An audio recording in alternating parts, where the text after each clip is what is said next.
Way number 55 on how to pass the chemistry Regents. An empirical formula is the simplest form for a compound. In order to find the empirical formula from the molecular formula, you need to divide by the greatest common factor, also known as the GCF. The first question comes from the June 2014 Chemistry Regents.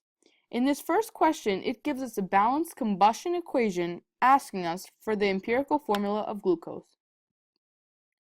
It tells us that glucose is C6H12O6, and in order to get the empirical formula, we must divide each subscript by the GCF, which in this case is 6.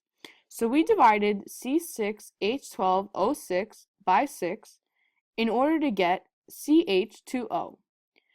This is the empirical formula for glucose.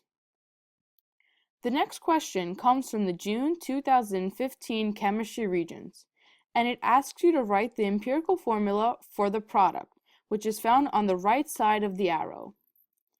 The first step is to write out the molecular formula from the structure shown. The molecular formula is CH4N2O. Don't forget, the order of the elements can vary. The GCF here is 1, so the empirical formula of this product is identical to its molecular formula, which is CH4N2O. The next question comes from the January 2016 Regents. As we reviewed prior, the empirical formula is the simplest form for a compound. Therefore, your goal is to look for the choice that can't be further simplified, which in this case, choice 1 is the only compound in simplest form. Quiz time! This question comes from the January 2015 Chemistry Regents. Now it's your turn to do a problem. Try this, and then if you don't get it, I will help you out.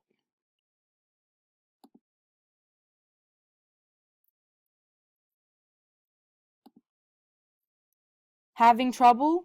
So as seen in previous questions, glucose is C6H12O6 with a GCF of 6. After dividing by 6, the empirical formula is CH2O.